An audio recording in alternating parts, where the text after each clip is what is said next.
सोहेल खान। शुरुआत करेंगे कोरोना की खबर के साथ। मध्य प्रदेश और छत्तीसगढ़ में कोरोना इस वक्त आउट ऑफ कंट्रोल है। कोरोना संक्रमण के मामले में छत्तीसगढ़ ने 16 राज्यों को पछाड़ दिया है। झारखंड, जम्मू कश्मीर, गोवा, हरियाणा से भी अब आगे छत्तीसगढ़ निकल गया है। रोजाना औसतन 2000 से ज्यादा मामले यहां पर बढ़ रहे हैं। बीते 24 घंटे की बात की जाए 2228 नए संक्रमित मरीज मिले हैं। इधर एमपी में भी हालात कुछ ऐसे ही हैं। भोपाल में सोमवार को 210 कोरोना मरीज मिले हैं। कुल तादाद राजधानी में 13,641 हो गई है। वहीं इंदौर में 16,782 संक्रमित मरीज हो गए हैं। इंदौर में एक दिन में अब तक के सबसे ज्यादा 379 मरीज मिले हैं।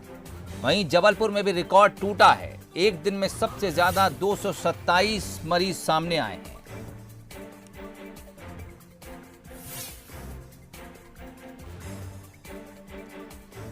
तो एमपी छत्तीसगढ़ का हाल बेहाल है दूसरे राज्यों की तुलना में। हालांकि हमारे पास मरीज कम हैं, लेकिन फिलहाल छत्तीसगढ़ ने 16 राज्यों को पीछे छोड़ दिया है।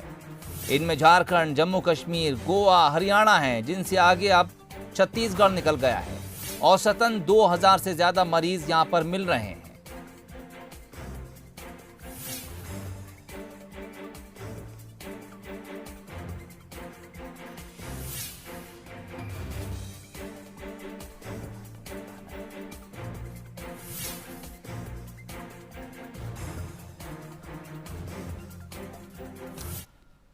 और क्या कुछ हालात इस वक्त मध्य प्रदेश और छत्तीसगढ़ के अलग अलग शहरों में हैं। हम रुख करेंगे भोपाल की तरफ, रायपुर की तरफ, इंदौर की तरफ और जबलपुर की तरफ। भोपाल से इस वक्त हमारे साथ हमारे संवाददाता आकर शर्मा जुड़ चुके हैं। रायपुर से मोर्चा संभालेंगे अभिषेक शुक्ल, इंदौर से पीयूष पारे और जबलपुर से अमित सोनी। क्योंकि रायपुर से शुरुआत करेंगे। छत्तीसगढ़ में कोरोना का कहर लगातार बढ़ता जा रहा है। कोरोना संक्रमण के मामले में प्रदेश ने 16 राज्यों को पीछे छोड़ दिया है। छत्तीसगढ़ कोरोना संक्रमण के मामलों में अब झारखंड, जम्मू कश्मीर, गोवा, हरियाणा से भी आगे निकल गया है। रोज करीब 2000 के औसतन आंकड़ों के साथ मामले बढ़ रहे हैं। पिछले 24 घंटे की बात की जाए तो 2228 संक्रमित मरीज मिले हैं। वहीं 16 नए मरीजों की मौत के साथ कुल आंकड़ा 555 हो गया है। राज्य में कुल एक्टिव मरीजों की संख्या 31,000 के पार पहुंच चुकी है। 63,000 से ज्यादा कोरोना के कुल केस छत्तीसगढ़ में अब तक सामने आ चुके हैं। तो पहले रुख करेंगे रायपुर की तरफ। अभिषेक शुक्ल इस वक्त हमारे साथ जुड़े हुए हैं। अभिषेक जी, 16 राज्यों को पछाड़ दिया छत्तीसगढ़ ने, लेकिन जो रफ्तार है वो ये बताने के लिए काफी है कि अगर ये बरकरार रही तो फिर छत्तीसगढ़ और भी पायदान चढ़ेगा। हालांकि यहां पर पायदान चढ़ने का मतलब कोई तारीफ नहीं है। यह बेहद चिंताजनक बात है।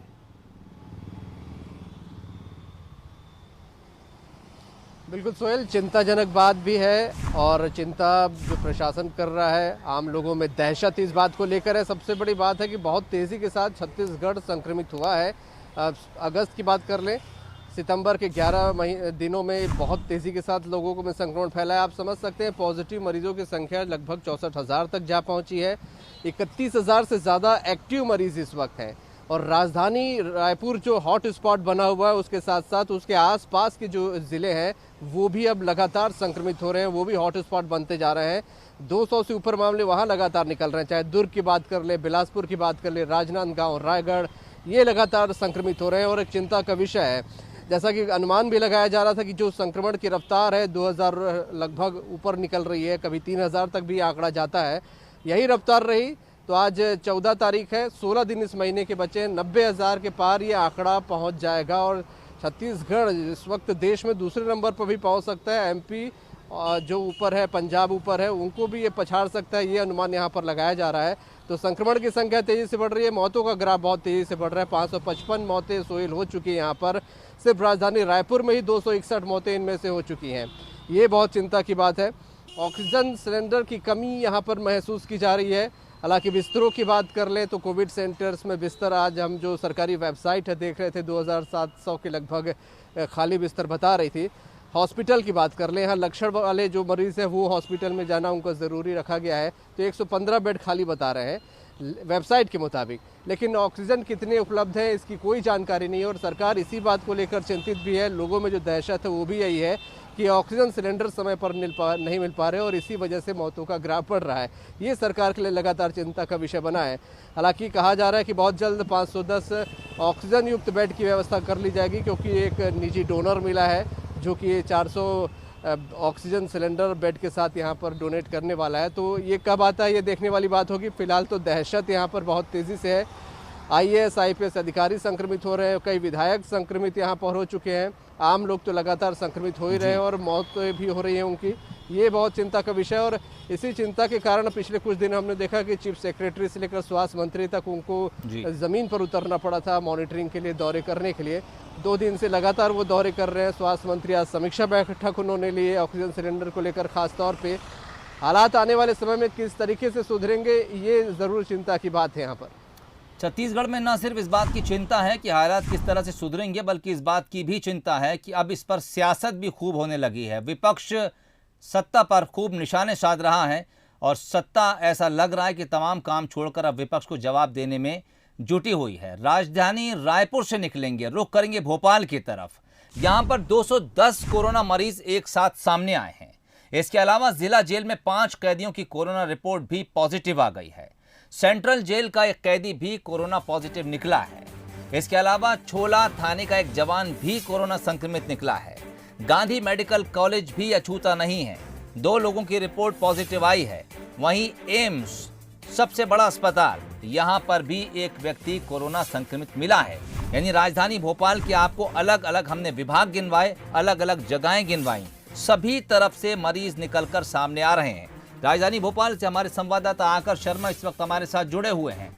आकर शर्मा ने दर्शकों को ये बताया कि कहां से भोपाल में मरीज निकलकर सामने आ रहे हैं और इसको देखकर ये कहा जा सकता है कि कहां से मरीज नहीं आ रहे हैं। यानी भोपाल का कोई कोना अछूता नहीं है, तमाम अस्पताल भी इसमें शामिल हो गए हैं, तमाम पुलिस विभाग शामिल है, हर थाने से निकल रहे हैं। क्या कुछ आप देख पा रहे हैं फील्ड में? सोहेल, मैं फील्ड में यही देख पा रहा हूं कि जो कोरोना संक्रमित मरीज हैं काफ़ी परेशान नज़र आ रहे हैं। अस्पतालों में बेड नहीं बचे हैं, घंटों उनको इंतज़ार करना पड़ रहा है। 3 दिन बाद उनकी रिपोर्ट आ रही है, उसके बाद वो इंतज़ार कर रहे हैं कि कोई स्वास्थ्यकर्मी उनको घर पर लेने आएगा अस्पताल में भर्ती करने के लिए।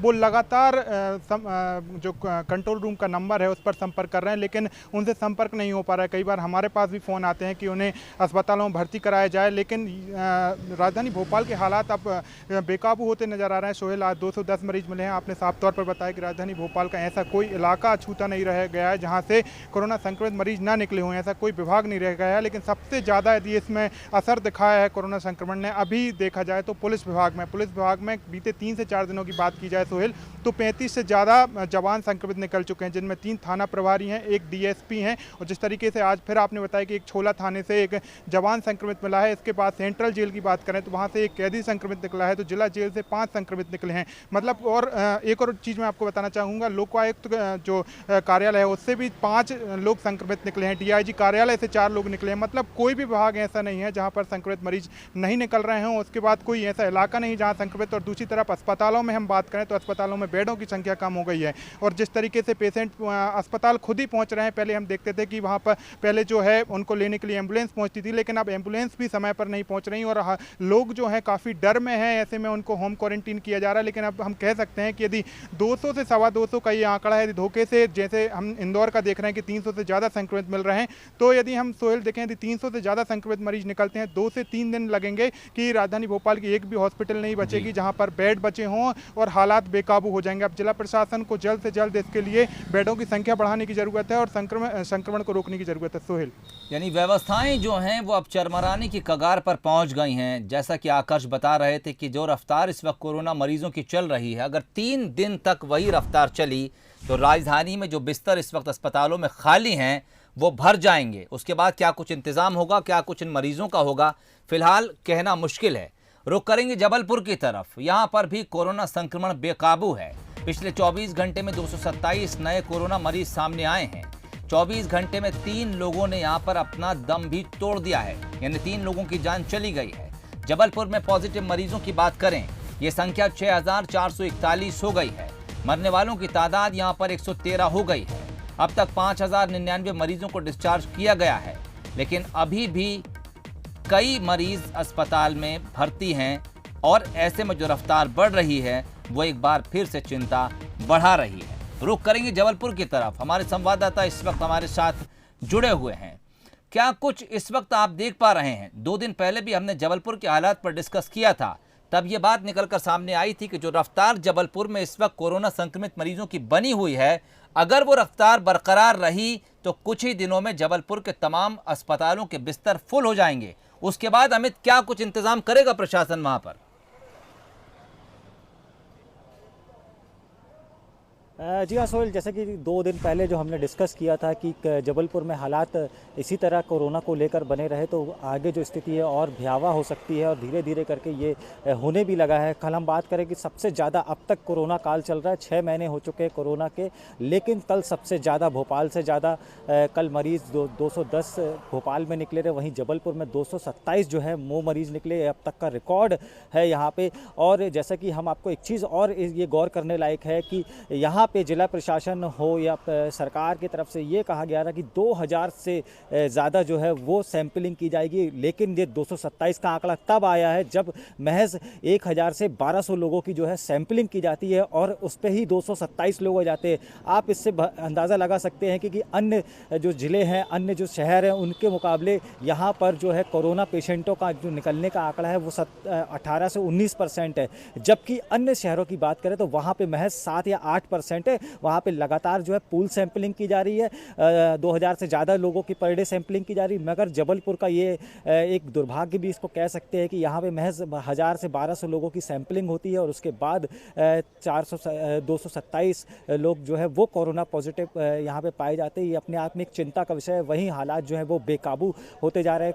जो विरोधी दल है, जो राजनीतिक दल है, वो सड़कों पर यहाँ पे और 1400 जो लगभग 1230 जो है वो लोग कोविड की चपेट में है और उनका इलाज यहाँ पे बाकायदा यहाँ पे चल रहा है। वहीं हमने जो बेड की संख्या बताई है लगभग 1500 बेड हैं और ये स्थिति किसी से छुपी नहीं है कि यहाँ के सरकारी अस्पताल जो कोविड सेंटर्स हैं वो किस तरह से मरीज़ों की देख रेख कर रहे हैं। निजी अस्पताल अपनी ढपली, अपना राग यहाँ पे अपनाए हुए हैं और यहाँ पे जो जाने से जो है मरीज़ खुद ही घबराते हैं कि हम निजी अस्पताल में जाएंगे तो हमें अपनी ज़मीनें, अपने घर बेचने पड़ेंगे। सरकारी अस्पताल कोई जाना नहीं चाहता क्योंकि आप देख चुके हैं कि 2 सुसाइड अटेम्प्ट हो चुके हैं, एक आदमी ने सुसाइड कर लिया। तो स्वाभाविक सी बात है, स्थिति बहुत गंभीर है और आने वाले समय में और भयावह हो सकती है यदि सरकार या जिला प्रशासन ने इस पर काबू नहीं पाया तो।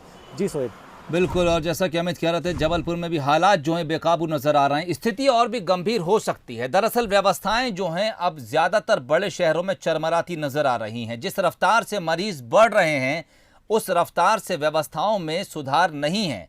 ऐसे में जल्द ही तमाम अस्पतालों के बिस्तर फुल हो जाएंगे। रुख करेंगे इंदौर की तरफ। आपको बताते हैं कि इंदौर में क्या कुछ चल रहा है। यहां पर भी एक दिन में सबसे ज्यादा 379 मरीज सामने आ गए और अब इंदौर में कुल आंकड़ा 16,782 हो गया है। 5,011 एक्टिव मरीज हैं। हालांकि 11,313 लोग ठीक होकर घर लौट चुके हैं। 458 लोगों की मौत हो गई है, लेकिन 5,011 का आंकड़ा अब भी अस्पताल में कोरोना का इलाज करवा रहा है। रुख करेंगे इंदौर की तरफ। पीयूष पारे इस वक्त हमारे साथ जुड़े हुए हैं। पीयूष, 5,011 लोग अभी भी कोरोना संक्रमित हैं जो इलाज करा रहे हैं। इसके अलावा यकीनन दूसरे भी ऐसे पेशेंट होंगे जो कोरोना के अलावा दूसरी बीमारियों से पीड़ित हैं और उनका भी अस्पतालों में कहीं ना कहीं इलाज चल रहा होगा। क्या कुछ व्यवस्थाएं इंदौर में देखते हैं? तकरीबन मोटे तौर पर कितने अस्पताल होंगे, कितने बिस्तर का इंतजाम इंदौर में है और ये लिमिट कितने दिनों में फुल हो जाएगी? क्या उसके बाद इंदौर में भी हमको ऐसा अंदेशा है कि यहां पर भी व्यवस्थाएं चरमराएंगी?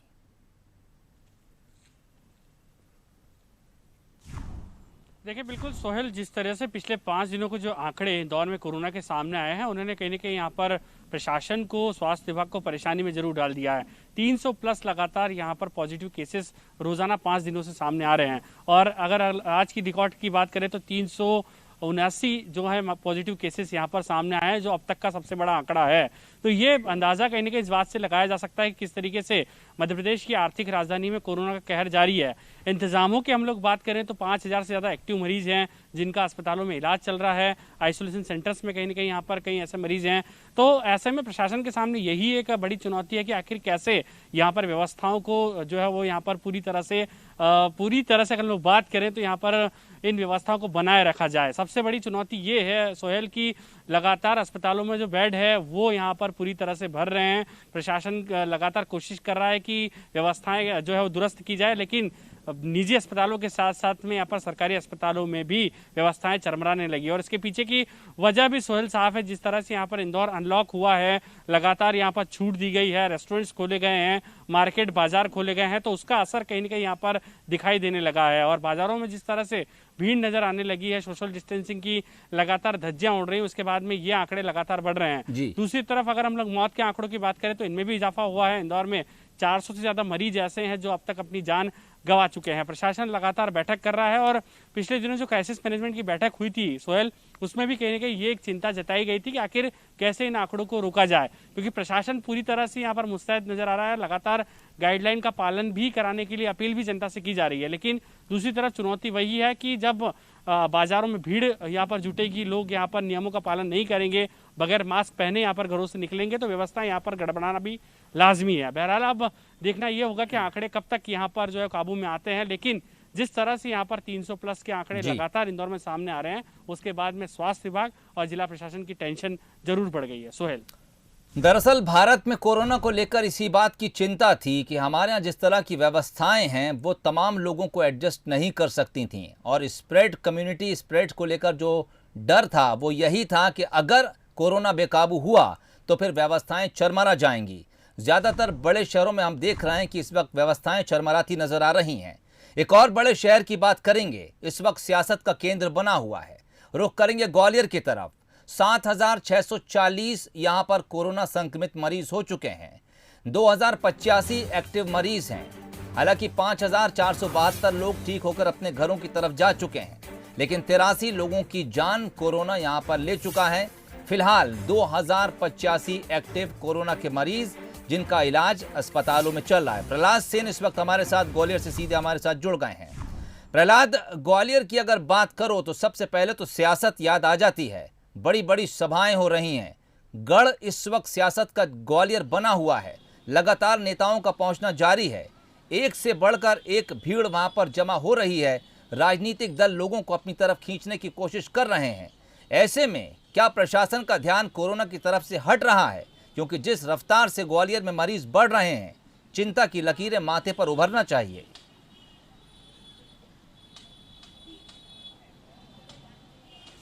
बिल्कुल सोहेल, आपने ठीक कहा कि जिस तरीके से राजनीतिक सरगर्मियां यहाँ पर बढ़ी हैं, बड़ी बड़ी सभाएं यहाँ पर हुई हैं, सदस्यता अभियान यहाँ पर चले हैं, और उसी का नतीजा ये रहा कि ग्वालियर में अब जो आंकड़ा मरीजों का है वो लगातार बढ़ रहा है, और जो संक्रमित मरीज अब तक सामने आए हैं वो 8000 से अधिक पहुँच चुके हैं, और जो मौत का आंकड़ा है 39 दिन में महज 118 मौतें, ये कहती हैं कि ग्वालियर अब बहुत भयानक स्थिति में है। अस्पतालों की व्यवस्थाएं पूरी तरीके से चरमरा गई हैं। प्रशासन भी अब इस ओर ज़्यादा ध्यान नहीं दे रहा है। जिस तरीके से पहले पुलिस मुस्तैदी दिखाती थी, सोशल डिस्टेंसिंग का पालन कराने के लिए सख्ती बरतती थी, वो अब बिल्कुल नहीं दिखाई देती। हालांकि रैपिड एक्शन टीम तैयार की थी, लेकिन वो यहाँ पर बिल्कुल दिखाई नहीं देती। बाजारों में सोशल डिस्टेंसिंग पूरी तरीके से नदारद है। वहीं राजनीतिक दलों के भीतर भी किसी भी दफ्तर में हम देख लें या किसी भी कार्यक्रम में देख लें, चाहे वो कांग्रेस हो या बीजेपी, दोनों ही दलों में सोशल डिस्टेंसिंग जैसी चीज़ नहीं होती। यहाँ तक कि लोग मास्क भी नहीं लगाते। तो यही वजह है कि ये लगातार संक्रमण जो है वो बढ़ रहा है। ग्वालियर में तो कम्युनिटी स्प्रेड की ओर बढ़ चुका है। जो आंकड़ा है लगातार वो 200 के आसपास बना हुआ है, और कल की अगर बात की जाए तो 200 से अधिक जो मरीज हैं वो मिले हैं संक्रमित, और लगभग 4 से 5 मौतें हुई हैं। और ये मौत का जो आंकड़ा है वो थमने का नाम नहीं ले रहा। हालांकि प्रशासन ये बात जरूर कहता है कि हम लोग प्रयास कर रहे हैं, हमने तमाम इंतजाम किए हैं, लेकिन अभी बीच के दिनों की बात करें कि लोगों को अस्पताल में इलाज नहीं मिल पा रहा था। जी। लोग डर के मारे खुद नहीं जा रहे हैं कि अस्पताल की व्यवस्थाएं चरमरा गई हैं। सुपर स्पेशलिटी हॉस्पिटल के विषय में तो ये चर्चा है कि जैसे ही व्यक्ति ऑक्सीजन पर गया उसके बाद उसका जो अंतिम जो पड़ाव होता है वो शमशान घाट होता है। तो इस तरीके की चर्चाएं भी जोर पकड़े हुए हैं। हालांकि कुछ मरीज जरूर स्वस्थ हुए हैं, लेकिन 3 दिन के भीतर ही कोरोना का जो संक्रमण है वो मरीज को इस स्थिति में ले जाता है कि उसे ऑक्सीजन की आवश्यकता पड़ती है। और जो समय थोड़ा उम्रदराज लोग कम है, समय कम है प्रहलाद, इसलिए मैं आपको रोकना चाहूंगा। फिर किसी वक्त जब कोरोना को लेकर हम डिस्कस करेंगे तब आपसे जरूर हम ग्वालियर में तफसील से बात करेंगे। फिलहाल हमने रुख किया रायपुर की तरफ, ग्वालियर की तरफ, इंदौर की तरफ, भोपाल की तरफ, जबलपुर की तरफ। तमाम जगहों से जो हमारे रिपोर्टर्स ने अपनी बात सामने रखी वो यही कि हर तरफ बड़े शहरों में कोरोना संक्रमण तेजी से फैलता जा रहा है। व्यवस्थाओं को लेकर जब हमने सवाल पूछा तो हर तरफ से एक ही जवाब आया कि व्यवस्थाएं अब चरमराने की कगार पर पहुंच गई हैं। नहीं चेते तो फिर आगे मौत का रास्ता खुला है। किस तरह की व्यवस्थाएं आने वाले वक्त में देखने को मिलेंगी? क्या हम कोरोना से जंग जीतेंगे? कितनी जल्दी हम इसके असर को कम कर पाएंगे? इसके लिए हमें और आपको मिलकर लड़ना होगा और वक्त का इंतजार करना होगा। आप सभी का बहुत बहुत शुक्रिया मुझसे जुड़ने के लिए, तमाम बातचीत के लिए। फिलहाल इजाजत दीजिए।